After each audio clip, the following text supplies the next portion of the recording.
It's very common for us when we're sensitive and we care about other people to worry about what's going to happen to them if something goes wrong or if they have to feel pain or suffering. And in this video, I'm going to be talking about one of the best pieces of advice I've ever heard in regards to this topic, why it's so important, and how you can apply it to your life. Before we get started, I just want to let you know I have a free energy clearing in the description below. It's a very, very powerful energy clearing that can help you clear all sorts of negative energy, trauma patterns, fears, anxiety, etc. It's free if you want to check it out. Okay, so most of my life, I've never liked to see anything suffer.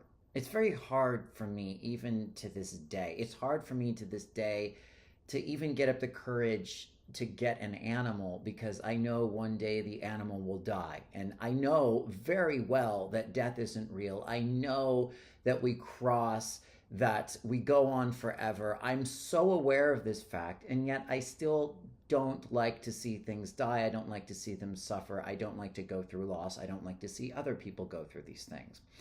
So this is an ongoing thing I have that I work to get better at, and I've improved a lot. So last year I started going to clown school, and this is completely relatable. And I've learned so many things from the philosophy of the spirit of the clown. One of the things that I think can benefit the entire world, other than, well, there's a number of things. One of the things is the clown always shows its vulnerability to the public. It's like anything the clown goes through, it brings the audience in on. It never hides its emotions, and it never hides its experience. It's for everybody to see. The clown is also really about laughing at oneself and finding the kind of parts of our ego that need to be exaggerated and poked fun at in a very healing way. But the thing about the clown that I love immensely is the clown is all about mistakes. We live in a world where we're all supposed to be perfect. We're all supposed to have everything the first time. A lot of that comes from religion. It's like you get one life. If you screw up even a little, you burn in hell for eternity. So we're all afraid to screw up. But what we don't understand is how the screwing up is so important. So we were doing exercises a number of months ago in a class that I had. And one of the exercises is you would split into partners, into groups with partners, and you would have to come up with a joke. So like one person would deliver a line, and then the next person would deliver the punchline. All right, so you had like a few minutes to come up with a joke on your own. And then if the joke went well, you'd be asked to come up with another one. So you basically have to improvise like a setup punchline joke in the same style as the first joke with no preparation whatsoever. And what happened was after the exercise was over, at the end of the class, the teacher was going around and giving feedback, and he looked at this one person and he was like, I noticed during your exercise that your partner didn't know what to say. Your partner got stuck, and you stepped in and tried to rescue them. He's like, never save anyone. Let the disaster happen. And that is probably the best advice I've ever heard in regards to anything. Let the disaster happen. And there's a few reasons for this. One is because it's like when you save somebody, you're preventing them from learning their own lessons. You're preventing them from feeling their own pain. And that is the only way that they can heal. It's also the only way that they can find the strength and their true ability that resides within them. When we rescue people, we prevent them from learning the lessons that they need to learn. And we actually don't help them, and we don't help us. We kind of hurt both parties. Now, there are times where you do offer help, of course, but that's not what this particular video is about. When somebody has to fail when somebody has to make a mistake, that is also where some of the best stuff, discoveries, inventions, creativities, breakthroughs, pieces of art come from.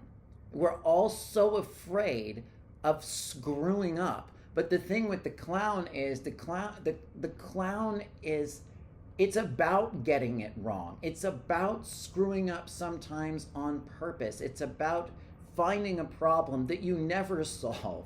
That's the essence of a lot of clown material. It's like there's a problem and you keep trying to solve it, and it gets worse and worse and worse and worse because it becomes funny, it becomes absurd, it becomes humorous. And when that happens, when there's enough of a disaster and there's enough mistakes, what it does is it breaks the ego into pieces. It breaks the part of us that is constantly trying to control our reality and get everything a certain way, which keeps us in pain, it keeps us in fear, it keeps us hiding, it keeps us shut off from our true self and our vulnerability. So when you start to see the disaster as not only a way, to find your own strength, but as a way to heal, as a way to entertain, as a way to create, so much of what we're afraid of in life begins to dissolve. And that is where freedom is. Freedom is in the vulnerability of not knowing. It's in the openness that occurs in the moments of uncertainty, and the letting go that has to happen, the surrender that has to happen when you just throw up your hands and you're like, I don't know. I don't know who's in that space right now, but I am. I have no fucking idea what I'm doing right now. I have no idea where I'm going, what's going to happen. I don't have a clue. And it's terrifying, and yet at the same time, it's kind of funny. And it's like, can you just walk around and let yourself be the mess, the beautiful disaster that you are, and revel in it? And it becomes like an act of rebellion almost against the system that tries to put us in these boxes of fear and limitation and control, that tries to tell you like who you need to be or you're bad. It's the antithesis and the antidote to judgment, because the reason we're really afraid to fail and make mistakes is because we're afraid we're going to be judged. We're afraid we're going to be judged by our friends and our family, but we're also afraid we're going to be judged by God. You're not. God does not have a scorecard. He doesn't care. The scariest thing about God isn't that he's judging you, it's that he's not. He's not, he, she, it isn't judging anyone. God loves you as much as he loves the rapist on death row. That's what's terrifying, but it's not, because on some level, this is all just a play. When you understand divine neutrality and things like that, that's not quite as scary as it seems.